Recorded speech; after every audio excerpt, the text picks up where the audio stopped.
مساء الخير. النهارده هنكمل الفيديو عن اللوزة الدماغية. طبعا احنا قلنا الفيديو اللي فات ان زي ما اللوزة الدماغية مفيدة للإنسان بنسبة 90%، فهي ممكن تكون كارثة على الإنسان بنسبة 10%. ازاي بقى كده؟ طيب اللوزة الدماغية ديت تعتبر جزء من شبكة أكبر منها اسمها الجهاز الحوفي. ولو الأمر اتعلق بخطر يهدد حياة الإنسان أو أي شيء هدد الإنسان، دي وسيلة الدفاع اللي ربنا خلقها فينا كوسيلة للبقاء على الحياة أو الهروب من خطر.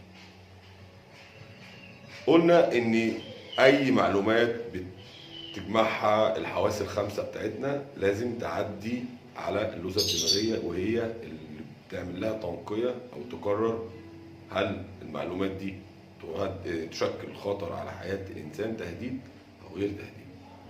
طيب لغاية كده زي الفل، مفيش أي مشكلة. المشكلة هنا بقى إن بيحصل عندنا طبعا استرجاع لذكريات أليمة حصلت لنا.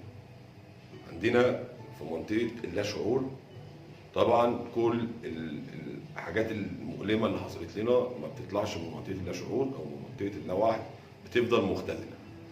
فأنا بقعد مع نفسي أفتكر شيء حصل لي في وقت من الأوقات مؤلم قوي، صدمة نفسية، فقدان حد عزيز عليا أو أيا كان. فأنا باجي استرجع الموضوع ده. للأسف اللوزة الدماغية بتترجم المعلومات دي على إنها خطر بتهدد الحياة. طبعا بترسل إشارات للغدة القذرية إن هي تفرز أدرينالين. طبعا مع إفراز الأدرينالين بيحصل لنا نفس الأعراض اللي حصلت لنا وقت وقوع الصدمة في الماضي، يعني نفس اللي حصل لنا ونفس الإحساس اللي حسينا بيه بيحصل لنا تاني. فطبعا دي بتبقى معلومات فيك طبعا، دي كده اسمها اضطراب. طبعا انا اتفادى ازاي الموضوع دوت؟ انا بيحصل لي كده فلازم اعمل لنفسي عمليه استرخاء. عمليه الاسترخاء دي ان انا اتنفس ببطء، نفس عميق بانتظام، زي شهيق وزفير. طبعا هنا الجسم بيعمل تكيف، او منطقه الدماغ بتعمل تكيف للجسم، بتهدى نسبه الادرينالين اللي اتفرزت في الجسم. الانسان ضربات القلب طبعا بتهدى وكده، الانسان طبعا بيرجع لحالته الطبيعيه. اللوزه الدماغيه طبعا ترجمت غلط، فخلاص فبتعرف ان هي ترجمت غلط، تعرف ان الانسان في الوقت ده مش مهدد بالخطر، الخطر ده زاد. طبعا بيحصل الموضوع ده بيحصل بقى متكرر عند مين؟ في ناس بيحصل لهم صدمات وبيحصل لهم اعراض ما بعد الصدمه، اضطراب القرب التالي ما بعد الصدمه، او اضطراب ما بعد الصدمه. احنا اتكلمنا في فيديو من الفيديوهات عندنا عن المرض دوت او الاضطراب دوت. دي حاجه بتبقى مؤلمه قوي. عندنا حاجه تانية، التامل، ان انا طبعا بخصص وقت لنفسي ان انا اعمل لنفسي عمليه تامل، ان انا اصفي ذهني.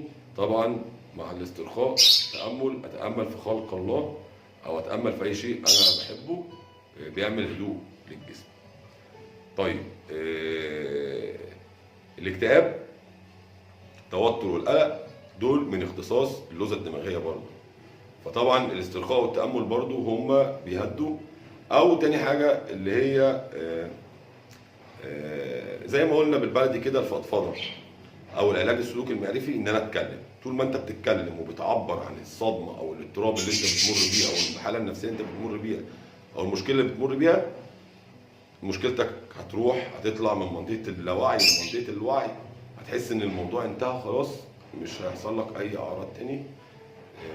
منطقة اللوزة الدماغية دي الغذاء بتاعها الاسترخاء والتأمل. في مجموعة علاجات بس مش ليها يعني.